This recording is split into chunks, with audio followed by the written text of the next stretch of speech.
ನಾವು ಇರುವ ದಿನಮಾನ ಕಾಲ ಹೆಂಗೆ ಇದೆ ಅಂದರೆ, ನಮಗೆ ಇಷ್ಟೇ ಒಂದು ಒಳ್ಳೆಯದು ಸಂಗತಿ ಆದರೂ ಸಹ ಭಾಳ ಕಡಿಮೆ ಸಮಯದಲ್ಲಿ ನಮಗೆ ಆದದ್ದು ಒಳ್ಳೆಯದನ್ನು ನಾವು ನೆನೆಸೋದಿಲ್ಲ.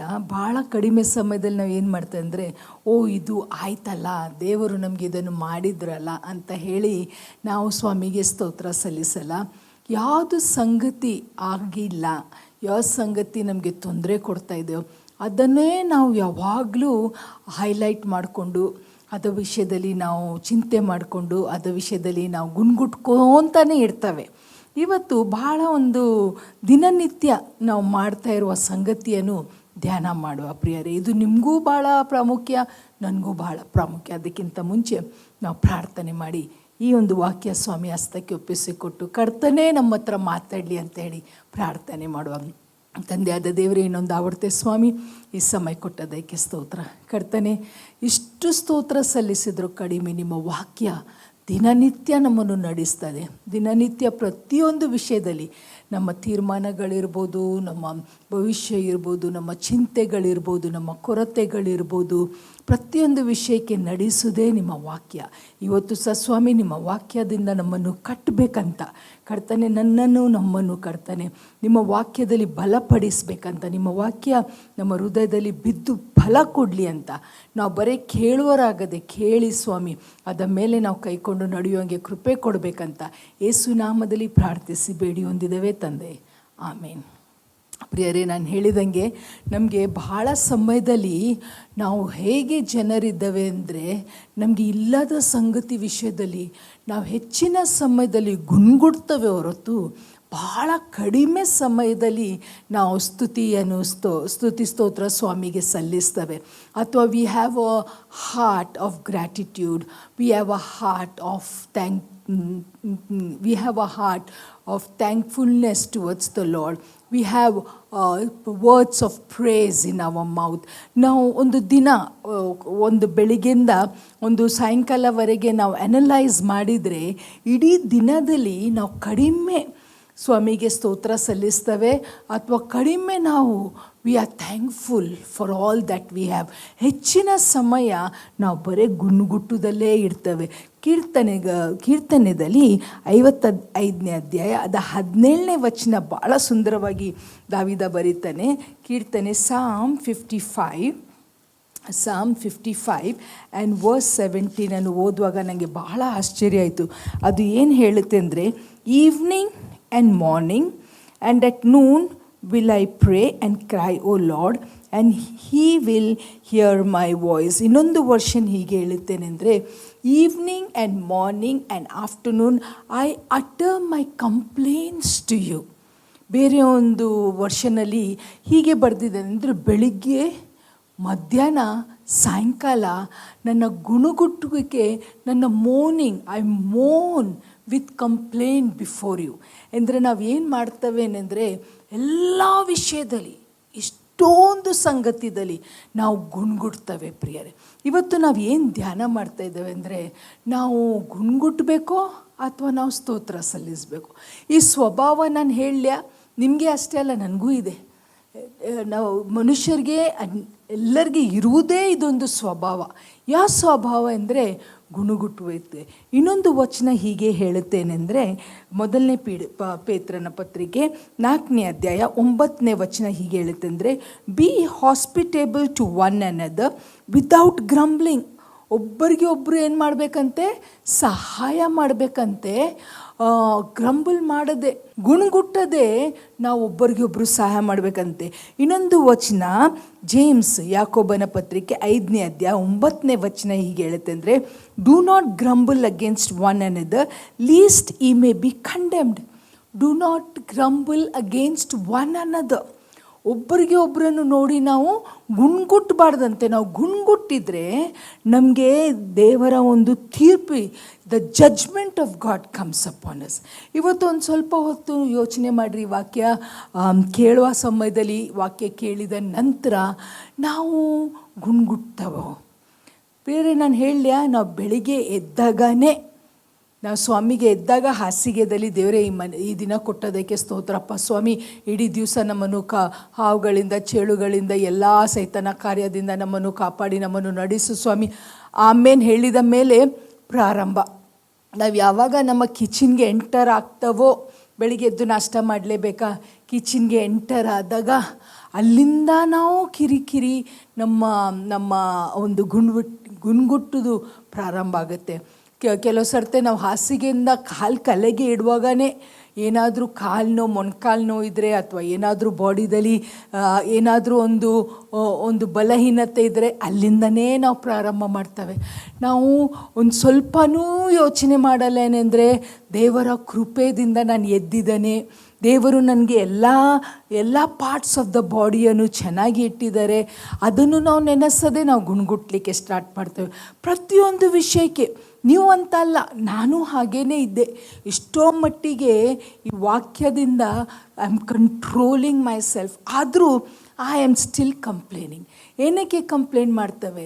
ಗಂಡನ ನೋಡಿದರೆ ಗಂಡ ಏನೋ ಮಾಡಿಲ್ಲ ಅಂದರೆ ಅವ್ರಿಗೆ ಕಂಪ್ಲೇಂಟ್ ಮಾಡ್ತವೆ. ಗ್ಯಾಸ್ ಆನ್ ಮಾಡ್ತವೆ, ಹಾಲು ಕಾಯಿಸ್ಲಿಕ್ಕೆ ಗ್ಯಾಸ್ ಆನ್ ಮಾಡ್ತವೆ, ಗ್ಯಾಸ್ ಮುಗ್ದೋಗಿರ್ತವೆ. ಒಂದಿಲ್ಲರೆ ಒಂದು ದಿನ ಗ್ಯಾಸ್ ಮುಗಿಲೇಬೇಕು, ಇಷ್ಟು ದಿವಸ ಸಿಲಿಂಡರ್ ಬರುತ್ತೆ ಅಂತ.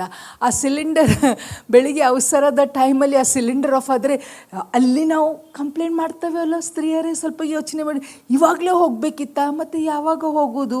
ಅದಕ್ಕೆ ಗೊತ್ತಾ, ಇದು ಬೆಳಿಗ್ಗೆ, ಇದು ಮಧ್ಯಾಹ್ನ, ಇದು ಸಾಯಂಕಾಲ, ಇವರ ಅವಸರದಲ್ಲಿದೆ ಇದರ ಈಗ ಸಿಲಿಂಡರ್ ಖಾಲಿ ಆಗಬಾರ್ದು ಅಂತ. ಅದಕ್ಕೆ ಗೊತ್ತಿಲ್ಲ, ಸಿಲಿಂಡರ್ ಖಾಲಿ ಆಯಿತು.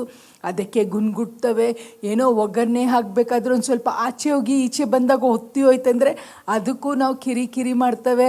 ಅಲ್ಲಿ ಹಾಲು ಗ್ಯಾಸ್ ಮೇಲೆ ಇಡ್ತವೆ, ಅದನ್ನು ನೋಡೋ ಬದಲು ಅದು ಉಕ್ಕಿ ಬಿದ್ದಾಗ ಅದಕ್ಕೆ ನಾವು ಕಿರಿಕಿರಿ ಮಾಡಿ. ಸ್ವಲ್ಪ ಯೋಚನೆ ಮಾಡಿರಿ, ಹೌ ಮಚ್ ಒಂದು ಬೆಳಿಗ್ಗೆ ನಾಷ್ಟ ಆಗುವವರೆಗೆ ನಾವು ಇಷ್ಟು ಗುಣಗುಡ್ತವೆ ಪ್ರಿಯರೇ.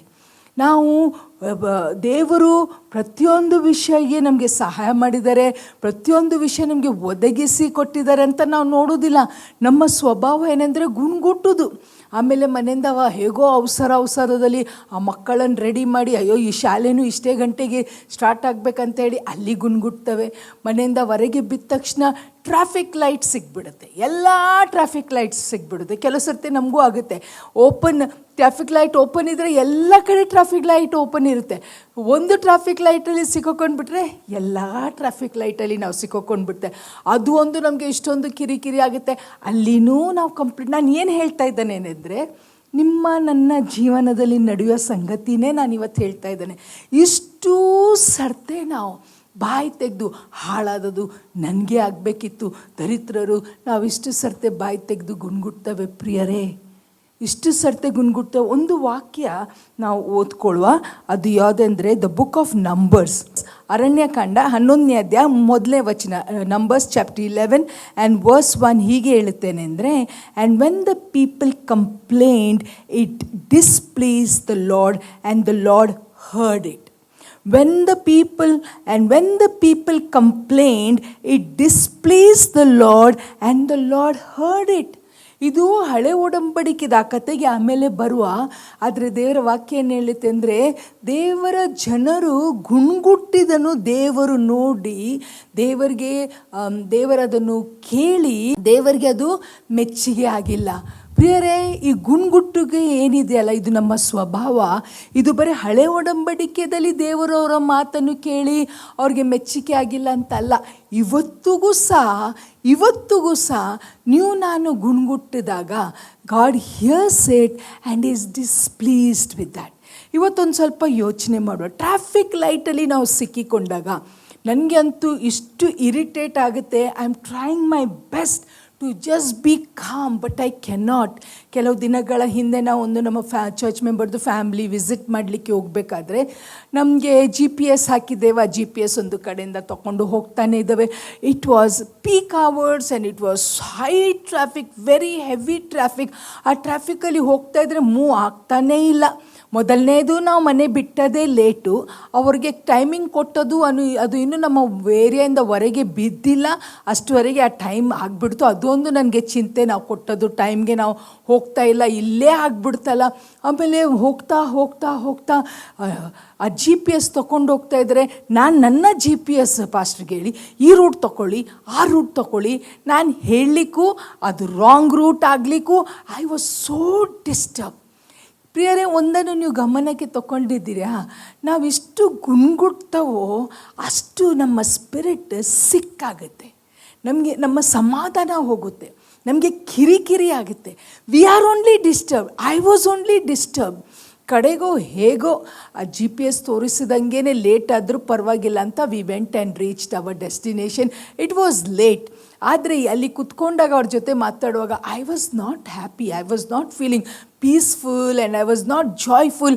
ಯಾಕೆಂದರೆ ಆ 1.5 ತಾಸು ನನ್ನ ಮನೆಯಿಂದ ಅವರ ಮನೆಗೆ ಹೋಗೋದು, that was such a horrible time for me. ನನ್ನ ಜೊತೆ ಈ ನಮ್ಮ ಪಾಸ್ಟ್ರು ಇದ್ದರು, ಅವ್ರಿಗೂ ಒಂಥರ ಕಿಸಿಬಿಸಿ ಮಾಡೋದು. ಇದು ನಾವು ಕಂಪ್ಲೇಂಟ್ ಮಾಡ್ತೇವಲ್ಲ, it is just not limited only to me, it's limited to the people around me. ಯಾಕೆಂದರೆ ಅವ್ರು ಕೇಳಬೇಕಲ್ಲ. ನೀವು ಸಹ ಹಾಗೆ ಮಾಡ್ತೀರಿ ಅಲ್ಲ ಪ್ರಿಯರೇ. ಆದರೆ ಇವತ್ತು ನಾವು ಕಲಿತಾ ಇರೋದೇನೆಂದರೆ, ನಮ್ಮ ಗುಣಗುಟ್ಟಿಕೆ ಏನಿದೆಯಲ್ಲ ಅದು ದೇವರು ಮೆಚ್ಚುವುದಿಲ್ಲ. He doesn't like it. Everything ನಾವು ನನ್ನ ಒಂದು ಕೆಲವು ಸರ್ತೆ ನಾನು ಯೋಚನೆ ಮಾಡೋದೇನೆಂದರೆ, ನಾನು ಟ್ರಾವೆಲ್ ಮಾಡಬೇಕಾದ್ರೆ ಯಾವ ವೆಹಿಕಲ್ಲು ಇರಬಾರ್ದು, ಸ್ಟ್ರೇಟ್ ನಮ್ಮ ವೆಹಿಕಲ್ ಒಂದೇ ಹೋಗಬೇಕು. ಕೋವಿಡ್ ಟೈಮ್ ಹೇಗೆ ಇತ್ತು, ಯಾವ ವೆಹಿಕಲ್ ಇರಲಿಲ್ಲ, ಅದು ಇರಬೇಕು. ಇದು ಏನು ಕಾಲಿಗೆ ವೆಹಿಕಲ್ ಬರುತ್ತೆ. We are displeased. We complained about that. ಅಷ್ಟೇ ಅಲ್ಲ ಸಹೋದರಿಯರಿಗೆ, ಇನ್ನೊಂದು ಪ್ರಾಬ್ಲಮ್ ಏನೆಂದರೆ, ಏನು ಅಡುಗೆ ಮಾಡಬೇಕು, ಇದನ್ನು ಮಾಡಿದರೂ ಪ್ರಾಬ್ಲಮ್ಮು, ಅದನ್ನು ಮಾಡಿದರೂ problem. We complained about that also. ದೇವರ ಕೃಪೆಯಿಂದ ಇಷ್ಟೊಂದು ಬಟ್ಟೆ ಇದೆ ಇವಾಗ ನಮಗೆ ಹಾಕಲಿಕ್ಕೆ, ಅಲ್ಲಿನೂ ನಾವು ಕಂಪ್ಲೇಂಟ್ ಮಾಡ್ತೀವಿ. ಅಂದರೆ ಯಾವುದನ್ನು ಹಾಕಬೇಕು, ಇದನ್ನು ಹಾಕಬೇಕಾ, ಅದನ್ನು ಹಾಕಬೇಕಾ.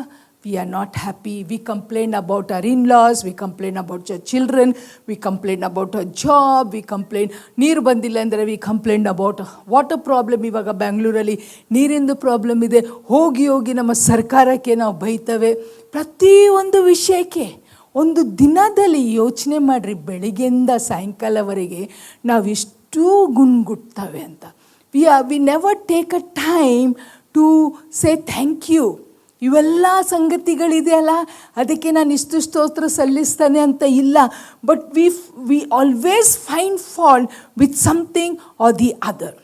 ನಾವು ಬೆಳಿಗ್ಗೆ ಎದ್ದಾಗ ಕೆಲವು ಸರ್ತೆ ಹೇಳ್ತಾರಲ್ಲ, we woke up from the wrong side of the bed. ನಾವು ಹೇಳ್ಬೇಕಾದ್ರೆ ನಮ್ಮ ಹಾಸಿಗೆದು ಒಂದು ಬೇರೆ ಕಡೆಯಿಂದ ನಾವು ಎದ್ದ ಕಾರಣ ಆ ದಿನವೇ ನಮಗೆ ಹಾಳು. ಆದರೆ ದೇವರ ವಾಕ್ಯ ಹೇಳುತ್ತೆ ಅಂದರೆ, this is the day that the Lord has made, let us rejoice and be glad in it. ಅದಿಲ್ಲ. We want to go on grumbling. ಅಲ್ಲಿ ಬೆಳಿಗ್ಗೆ ಹೇಳ್ತವೆ, ಪ್ರೇಸ್ ಆ್ಯಂಡ್ ವರ್ಷಿಪ್ ಸಾಂಗ್ಸ್ ಹಾಕ್ತವೆ ನಿಜ, ಅದ ಪಾಡಿಗೆ ಅದು ಹಾಡ್ಕೊತ ಇರುತ್ತೆ ನಿಜ. ಆದರೆ ನಮ್ಮ ಪಾಡಿಗೆ ನಾವು ಮನೇಲಿ ಗುಣ್ಗುಟ್ಕೊತಾನೇ ಇರ್ತವೆ. ಇವತ್ತೊಂದು ಸ್ವಲ್ಪ ಯೋಚನೆ ಮಾಡುವ. Do we have a heart of complaining? Do we have a heart of grumbling, or do we have a heart of thanking God in every situation? ಇದು ಎರಡು ಸಂಗತಿ ನಾವು ನೋಡಲಿಕ್ಕೆ ಇದ್ದಾವೆ. ನಾವು ಇಷ್ಟು ಗ್ರಂಬಲ್ ಮಾಡ್ತವೆ, ನಾವಿಷ್ಟು ಗುಣ್ಗುಡ್ತವೆ, ನಾವಿಷ್ಟು ಸಂತೋಷ ಪಡ್ತವೆ, ನಾವಿಷ್ಟು ಸ್ವಾಮಿಗೆ ಸ್ತೋತ್ರ ಸಲ್ಲಿಸ್ತೇವೆ. ದೇವರು ಹೇಳ್ತಾರೇನೆಂದರೆ, ದೇವರ ಜನರು ಅವರು ಏನು ಮಾಡಿದೆ ಅಂದರೆ, they started grumbling against god. ಮೊದಲನೇದಾಗಿ ಅವರನ್ನು ದೇವರು ಅದ್ಭುತವಾದ ರೀತಿಯಲ್ಲಿ 10 ಪ್ಲೇಗ್ಸ್ಗಳನ್ನು ಐಗುಪ್ತ ದೇಶದಲ್ಲಿ ಮಾಡಿ, ಬಲವಾದ ಹಸ್ತದಿಂದ ಅವರನ್ನು ಬಿಡುಗಡೆ ಮಾಡಿ, ದೇವರು ಕೆಂಪು ಸಮುದ್ರ ಬಳಿಗೆ ತಗೊಂಡು ಬಂದಾಗ, ಕೆಂಪು ಸಮುದ್ರದ ಮುಂದೆ ನೋಡ್ತಾರೆ, ಫರೋನ ರಥಗಳನ್ನು ಹಿಂದೆ ನೋಡ್ತಾರೆ. ಇಮ್ಮಿಡಿಯೇಟ್ಲಿ ಅವ್ರು ಹೇಳಿದ್ದು ಮೋಶೆಗೇನೆಂದರೆ, ಯಾಕೆ ನಮಗೆ ಐಗುಪ್ತದಲ್ಲಿ ಸಮಾಧಿಗಳು ಇರಲಿಲ್ಲ ಅಂತ ಹೇಳಿ ನಮ್ಮನ್ನು ಇಲ್ಲಿ ತಗೊಂಡು ಬಂದೀಯಾ, ನೀನು ಇಲ್ಲಿ ಸಮಾಧಿ ಮಾಡಲಿಕ್ಕೆ ತಗೊಂಡು ಬಂದೀಯಾ? There they started grumbling. The greatest sin of Israelites were they grumbled all through. ಒಂದೇ ಒಂದು ಅವ್ರದ್ದು ಸ್ವಭಾವ ಇರುವ ದಿಸೆಯಿಂದ ನೋಡ್ರಿ ಪ್ರಿಯರೇ, 11 ದಿವಸ, only 11 days journey, but it took them 40 years in the wilderness. But they didn't realize at all. Even we don't realise. ನಾವು ಇದರ ಬಗ್ಗೆ ಯೋಚನೆ ಮಾಡಲ್ಲ. ದೇವರು ನಮ್ಮ ಜೀವಿತದಲ್ಲಿ ಎಂತೆಂಥ ಅದ್ಭುತ ಕಾರ್ಯಗಳು ಮಾಡಿಕೊಂಡು ಬಂದಿದ್ದಾರೆ, ಮಾಡ್ತಾ ಇದ್ದಾರೆ, ಮುಂದಕ್ಕೂ ಮಾಡ್ತಾರೆ. ಆದರೆ ನಾವು ಹೇಗೆ ಇದ್ದೇವೆ ಗೊತ್ತಾ? ಒಂದು ಚಿಕ್ಕ ಸಂಗತಿ ಆಗಿಲ್ಲ, ವಿ ಸ್ಟಾರ್ಟ್ ಗ್ರಂಬ್ಲಿಂಗ್. ಅಷ್ಟು ಜನರಲ್ಲಿ ಒಬ್ಬರಾದರೂ ಇದ್ರಾ ಮೋಶೆ ಪರವಾಗಿ ಹೇಳಲಿಕ್ಕೆ, Moses you don't worry, the Lord is with us. ಎಲ್ಲ ಜನರು ಅವನ ವಿರುದ್ಧವಾಗಿ ನಮಗೆ ಸಮಾಧಿ ಇರಲಿಲ್ಲವ, ದೇ ಸ್ಟಾರ್ಟೆಡ್ ಗ್ರಂಬ್ಲಿಂಗ್. ಅಲ್ಲಿಂದ ಪ್ರಾರಂಭ ಮಾಡಿದ್ರು. ಮುಂದಕ್ಕೆ ನಾವು ನೋಡ್ತೇವೆ ಎಕ್ಸೋಡಸ್ ವಿಮೋಚನಾ ಕಾಂಡ ಅದ 16ನೇ ಅಧ್ಯಾಯ, Exodus chapter 16 and verse 2.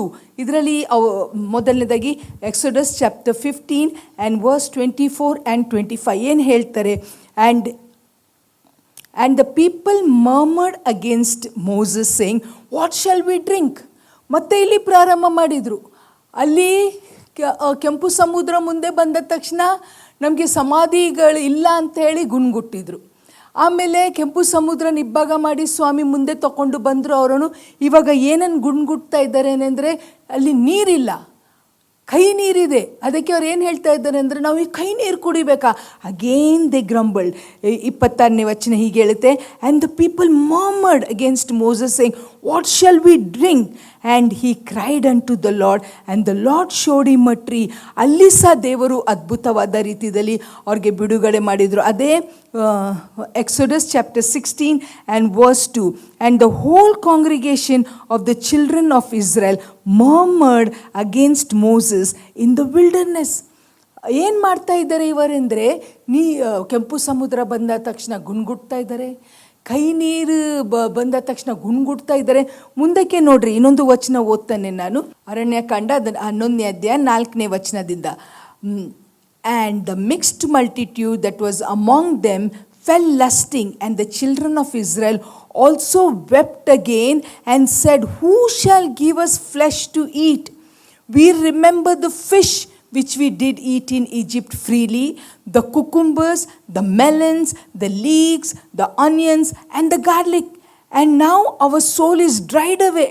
There is nothing at all beside this manna before our eyes. ಮೊದಲನೇದಾಗಿ ಕೆಂಪು ಸಮುದ್ರಕ್ಕೆ ಗುಣಗುಟ್ಟಿದ್ರು, ಎರಡನೇದಾಗಿ ನೀರಿಗೆ ಗುಣಗುಟ್ಟಿದ್ರು, ಮೂರನೇದಾಗಿ ಆಹಾರಕ್ಕೆ ಗುಣಗುಟ್ಟಿದ್ರು. ಪ್ರಿಯರೇ, ದೇವರು ಅದ್ಭುತವಾದ ರೀತಿಯಲ್ಲಿ ದಿನಾಲು ಅವ್ರಿಗೆ ಮನ್ನಾವನ್ನು ಸುರಿಸ್ತಾ ಇದ್ರು. Every day God was providing them with manna. ಅದೂ ಬೇಡ ಆಯಿತು. There also they started grumbling. ದೇವರು ಏನೋ ನಮಗೆ ಒಂದು ಸಣ್ಣ ಮನೆ ಕೊಟ್ಟಿರ್ತಾರೆ. ನಾವು ಆ ಸಣ್ಣ ಮನೆಯಲ್ಲಿ ಇಷ್ಟೋ ಸರ್ತೆ ನಾವೇನು ಮಾಡ್ತವೇನೆಂದರೆ, ನಾವು ಯಾವಾಗಲೂ ನಮ್ಮ ಪ್ರಾಬ್ಲಮ್ಮನ್ನೇ ನಾವು ನೋಡ್ತೇವೆ. ಇದೊಂದು ಮನೆನಾ, ಈ ಮನೆ ಸೋರ್ತಾ ಇದೆ, ಈ ಮನೆಯಲ್ಲಿ ನೀರಿಲ್ಲ, ಈ ಮನೆದು ನೆಲ ಸರಿ ಇಲ್ಲ, ಈ ಮನೆದು ವೆಂಟಿಲೇಷನ್ ಸರಿ ಇಲ್ಲ, ಈ ಮನೆಗೆ ಬೆಳಕಿಲ್ಲ, ಈ ಮನೆಗೆ ನಡ್ಕೊಂಡು ಬರಲಿಕ್ಕೆ ಸ್ಟೆಪ್ ಸರಿ ಇಲ್ಲ. ಪ್ರತಿಯೊಂದು ವಿಷಯಕ್ಕೆ ನಾವು ಗುಣಗುಡ್ತವೆ ಪ್ರಿಯರೇ. ಆದರೆ ನಾನು ಕೆಲವು ಸರ್ತಿ ರೋಡಲ್ಲಿ ಹೋಗಬೇಕಾದ್ರೆ ಈ ಫ್ಲೈಓವರ್ಸ್ ಕಲೆಗೆ ಎಷ್ಟೋ ಜನರು ಅಲ್ಲಿ ಮಲಗ್ತಾರೆ. ನಾವು ಅವರನ್ನು ನೋಡೋದಿಲ್ಲ. ಅವ್ರಿಗೆ ಫ್ರಿಜ್ ಇಲ್ಲ, ಓಪನ್ ಮಾಡಿದರೆ ಫ್ರಿಜ್ ತುಂಬ ಆಹಾರ ಅಲ್ಲಿ ಇಲ್ಲ, ಅವ್ರಿಗೆ ಯಾವುದೇ ಒಂದು ವೆಹಿಕಲ್ ಇಲ್ಲ. ನಾನು ಮತ್ತು ಪಾಸ್ಟ್ರು ಯೂಶ್ವಲಿ ನಾವು ಟ್ರಾವೆಲ್ ಮಾಡಬೇಕಾದ್ರೆ ಬೆಳಿಗ್ಗೆ ಹೊತ್ತು ಸಾಯಂಕಾಲ ಹೊತ್ತು ಈ ಆಫೀಸಿಂದ ಬಿಟ್ಟ ನಂತರ ಬಸ್ ಸ್ಟ್ಯಾಂಡಲ್ಲಿ ಇಷ್ಟು ಜನರು ನಿಲ್ತಿರ್ತಾರೆ. ಇಷ್ಟು ಜನರು ಆ ಬಸ್ಗೆ ನಿಲ್ತಿರ್ತಾರೆ. ಯಾಕೆಂದರೆ ಬಸ್ ಇಟ್ಕೊಂಡು ಮೊನ್ನೆ ಒಬ್ಬರು ಹೇಳ್ತಾಯಿದ್ರು 2 hours ಅವ್ರು ಬಸ್ಸಲ್ಲಿ ಟ್ರಾವೆಲ್ ಮಾಡ್ತಾರೆ ಕೆಲಸಕ್ಕೆ ಹೋಗಲಿಕ್ಕೆ. ನಾನು ಅವಾಗ ಅಂದೆ, ಅಯ್ಯೋ ದೇವರೇ, ಎಂಥ ಒಂದು ಪರಿಸ್ಥಿತಿ ಅಲ್ಲ ಪ್ರಿಯರೇ. ಅಂಥದ್ದಲ್ಲಿ ನಾವು ನಮಗೆ ಒಂದು ದೇವರು 2 wheeler ಕೊಟ್ಟಿದ್ರು, ವಿ ಆರ್ ನಾಟ್ ಹ್ಯಾಪಿ. ಅದಕ್ಕೂ ನಾವು ಗುಣಗುಡ್ತೇವೆ, ಇದೇನೊಂದು ವೆಹಿಕಲ್ಲ ನಮಗೆ ಅಂತ ಹೇಳಿ. ಪ್ರತಿಯೊಂದು ವಿಷಯಕ್ಕೆ ಇವರನ್ನು ನಾವು ನೋಡ್ತೇವೆ, ಇವರನ್ನು ನಾವು ಕಂಪೇರ್ ಮಾಡ್ತೇವೆ. ನಾವೇನು ಹೇಳ್ತೇವೆ ಅಂದರೆ, ಇವರು ದೇವರ ಇಷ್ಟು ಅದ್ಭುತ ಕಾರ್ಯ ನೋಡಿದ್ರು, ಇವರು ಗುಣಗುಟ್ಟಿದ್ರು. ಇವತ್ತು ಅವರ ಸ್ಥಳದಲ್ಲಿ ನಮ್ಮನ್ನು ಹಾಕ್ಕೊಂಡು ನಾವು ನೋಡುವ, ಇವತ್ತು ನಮಗೆ ಎಲ್ಲ ಸಂಗತಿಗಳು ಇದ್ದರೂ ಸಹ ನಾವಿಷ್ಟು ಗುಣಗುಡ್ತೇವೆ. ಇದು ಇಲ್ಲ, ಅದು ಇಲ್ಲ, ಅದಿಲ್ಲ. ನಮ್ಮ ಇವತ್ತಿನ ಒಂದು ಸ್ಥಿತಿ ಹೇಗೆ ಇದೆ ಅಂದರೆ, ನಾವು ನಮ್ಮ ಜೀವನವನ್ನು ನೋಡೋದು ಕಡಿಮೆ, ನಾವು ಇನ್ನೊಬ್ಬರ ಜೀವನ ನೋಡೋದು ಹೆಚ್ಚು. ಇದಕ್ಕೆ ಆ್ಯಡ್ ಆಗಲಿಕ್ಕೆ ಏನಾಗಿದೆ ಅಂದರೆ, ನಾವು ಫೇಸ್ಬುಕ್ಕನ್ನು ನೋಡ್ತೇವೆ, ನಾವು ವಾಟ್ಸಪ್ಪನ್ನು ನೋಡ್ತೇವೆ, ನಾವು ಇನ್ಸ್ಟಾಗ್ರಾಮ್ ರೀಲ್ಸನ್ನು ನೋಡ್ತೇವೆ. ನಮ್ಮ ಮನಸ್ಸು ಸಂಪೂರ್ಣವಾಗಿ ಬದಲಾವಣೆ ಆಗುತ್ತೆ. ಯಾಕೆಂದರೆ ಫೇಸ್ಬುಕ್ಗೆ ಫೇಸ್ಬುಕ್ ಅಂತ ಹೆಸರು ಕೊಟ್ಟಿದ್ದಾರೆ. It is only for face. ಇಷ್ಟೋ ಮಟ್ಟಿಗೆ ಅದು ಸರಿ ಇದೇನೋ, ಇಷ್ಟೋ ಮಟ್ಟಿಗೆ ಅವರ ಜೀವನದಲ್ಲಿ ನಡೀತಾ ಇರುವ ಸಂಗತಿಗಳಿದೇನೋ ನನಗೆ ಗೊತ್ತಿಲ್ಲ. ಮೊನ್ನೆ ನನ್ನ ಮಕ್ಕಳು ಒಬ್ಬರ ಬಗ್ಗೆ ಹೇಳ್ತಾ ಇದ್ರು. ಅವ್ರದ್ದು ಫೇಸ್ಬುಕ್ ಫೋಟೋಸ್ ಏನು ಬರ್ತಾ ಇದೆ ಅಂದರೆ, ನಾವೀಗ ಬ್ಯಾಂಗ್ಳೂರಿಂದ ಹೋಗ್ತಾ ಇದ್ದಾವೆ, ನಾವು ಬ್ಯಾಂಗ್ಳೂರಿಂದ ಬಿಟ್ಟು ಇವಾಗ ಸಿಂಗಾಪುರ್ಗೆ ಹೋಗ್ತಾ ಇದ್ದಾವೆ, ಸಿಂಗಾಪುರಿಂದ ಮುಂದಕ್ಕೆ ನಾವು ಇಟಲಿಗೆ ಹೋಗ್ತಾ ಇದ್ದಾವೆ, ಇಟಲಿಯಿಂದ ನಾವು ಮತ್ತೆ ಕ್ಯಾನಡಾಗೆ ಹೋಗ್ತಾ ಇದ್ದಾವೆ. ಹಾಗೆ ಅವರು ಫುಲ್ ರೀಲ್ ಹಾಕಿದ್ರು ಒಂದೊಂದು ಸ್ಥಳಕ್ಕೆ. I am not in Instagram, I am not in Facebook. I really thank god. ಯಾಕೆಂದರೆ ಅದು ನೋಡೋದು ಬೇಡ, ಅದರ ಬಗ್ಗೆ ತಲೆ ಕೆಡಿಸ್ಕೊಳ್ಳೋದು ಬೇಡ, ಅದರ ಬಗ್ಗೆ ನೋಡಿ ನಾವು ಕಂಪ್ಲೇಂಟು ಮಾಡೋದು ಬೇಡ, ನಮ್ಮನ್ನು ಕಂಪೇರು ಮಾಡೋದು ಬೇಡ. ಆಮೇಲೆ ನನ್ನ ಮಕ್ಕಳಿಗೆ ಹೇಳ್ತಾ ಇದ್ದೆ, ಎಷ್ಟು ಇವರು ಒಳ್ಳೆ ವೆಕೇಷನ್ ಮಾಡ್ತಾ ಇದ್ದಾರೆ ಅಲ್ಲ, they are so happily travelling all over the world, must be really having a good time. ಆವಾಗ ಮಕ್ಕಳು ಹೇಳ್ತಾಯಿದ್ರು, ಮಮ್ಮ ಹಂಗೆ ಅಲ್ಲ, ಅವರು ಯಾವುದೋ ಒಂದು ವರ್ಷಕ್ಕೆ ದುಬೈ ಹೋಗಿದ್ರು, ಯಾವುದೇ ಒಂದು ವರ್ಷಕ್ಕೆ ಸಿಂಗಾಪುರ್ ಹೋಗಿದ್ರು, ಯಾವುದೇ ಒಂದು ವರ್ಷಕ್ಕೆ ಇಟಲಿಗೆ ಹೋಗಿದ್ರು, ಯಾವುದೇ ಒಂದು ವರ್ಷಕ್ಕೆ ಪ್ಯಾರಿಸ್ಗೆ ಹೋಗಿದ್ರು. ಇವಾಗ ಅವ್ರು ಏನು ಮಾಡ್ತಾ ಇದ್ದಾರೆ ಅಂದರೆ, ಎಲ್ಲವನ್ನು ತಗೊಂಡು ಒಂದು ರೀಲಲ್ಲಿ ಹಾಕಿದ್ದಾರೆ. ನೋಡುವವರಿಗೆ ಏನಾಯ್ತು ಅಂದರೆ, ಅಯ್ಯೋ ಅವ್ರು ನೋಡ್ರಿ, ಆ ರೀಲನ್ನು ನೋಡಿ ನಾವು ಇಷ್ಟೋ ಸರ್ತಿ ನಮ್ಮ ಕುಟುಂಬದಲ್ಲಿ ಜಗಳ ಮಾಡಿರ್ತಾರೆ. ನೋಡ್ರಿ ಅವರನ್ನು ನೋಡ್ರಿ, ಸ್ವಲ್ಪ ಅವ್ರ ಜಗತ್ತಲ್ಲಿ ಎಲ್ಲ ತಿರುಗ್ತಾ ಇದ್ದಾರೆ. Where are we? No, let's be happy and content with what we have. ಈ ಫೇಸ್ಬುಕ್ಕನ್ನು ನೋಡಿ, ಈ ಇನ್ಸ್ಟಾಗ್ರಾಮನ್ನು ನೋಡಿ, ಇವು ಬೇರೆ ಬೇರೆ ಸೋಷಲ್ ಮೀಡಿಯಾಸ್ಗಳನ್ನು ನೋಡಿ ನಾವು ಗ್ರಂಬಲ್ ಮಾಡಿ, ನಾನು ಇನ್ನೊಂದು ಸಂಗತಿ ಹೇಳ್ಯ ಪ್ರಿಯರೇ, complaining is sickening to our soul. This I am speaking out of my experience. ಯಾಕೆಂದರೆ ಇಷ್ಟನ್ನು ನಾನು ಕಂಪ್ಲೇಂಟ್ ಮಾಡ್ಕೊತ ಹೋಗ್ತಾನಲ್ಲ, ಅಷ್ಟು ನನ್ನ ಮನಸ್ಸು ಅದು ಒಂಥರ ರೋಗಕ್ಕೆ ಒಳಗಾಗಂಗೆ ಆಗುತ್ತೆ.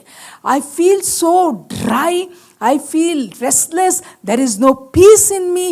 ಏನಾಗುತ್ತೆ ಅಂದರೆ, my mind is so disturbed, ಏನೇ ಮಾಡಲಿಕ್ಕೂ ಮನಸ್ಸು ಬರಲ್ಲ. ಇದನ್ನು ಒಪ್ಕೊಳ್ತೀರೋ ಇಲ್ಲೋ? ನಾವು ಏನನ್ನು ನೋಡ್ತಾ ಇದ್ದೇವೆನೆಂದರೆ, the spirit of grumbling. First ವಚನ ನಂಬರ್ಸ್ ಚಾಪ್ಟರ್ 11 ಆ್ಯಂಡ್ ವರ್ಸ್ 1 ನಾವು ನೋಡಿದ್ದೇವೆನೆಂದರೆ, God doesn't like us grumbling. God hears that.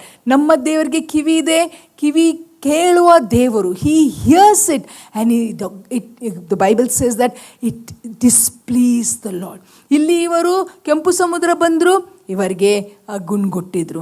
ಅಷ್ಟೇ ಅಲ್ಲ, ಅವರು ಮತ್ತೆ ನೀರಿಲ್ಲ ಅಂತ ಹೇಳಿದರು, ಅದಕ್ಕೆ ಗುಣ್ಗುಟ್ಟಿದ್ರು. ಮತ್ತು ಆಹಾರ ಇಲ್ಲ ಅಂತ ಹೇಳಿದರು, ಅದಕ್ಕೆ ಗುಣ್ಗುಟ್ಟಿದ್ರು. ಇನ್ನು ಮುಂದಕ್ಕೆ ನಾವು ಅನೇಕ ಸಂಗತಿಗಳು ಯಾರ್ಯಾರು ಯಾವ ವಿಷಯಕ್ಕೆ ಗುಣ್ಗುಟ್ಟಿದ್ರಂತ ವಾಕ್ಯದಿಂದ ಓದ್ಕೊಳ್ಳುವ, ನೋಡ್ಕೊಳ್ಳುವ, ಕಲಿಯುವ, ಅಭ್ಯಾಸ ಮಾಡುವ. ವೇರ್ ಐ ಸ್ಟ್ಯಾಂಡ್, ನಾನು ಎಲ್ಲರ ಮುಂದೆ ನಾನು ಒಪ್ಕೊಳ್ತೇನೆ ಅಂದರೆ, I have this problem and I want to come out of this 100%. ಅದಕ್ಕೆ ಎಲ್ಲಿಯಾದರೂ ನಾವು ಪ್ರಾರಂಭ ಮಾಡಬೇಕು.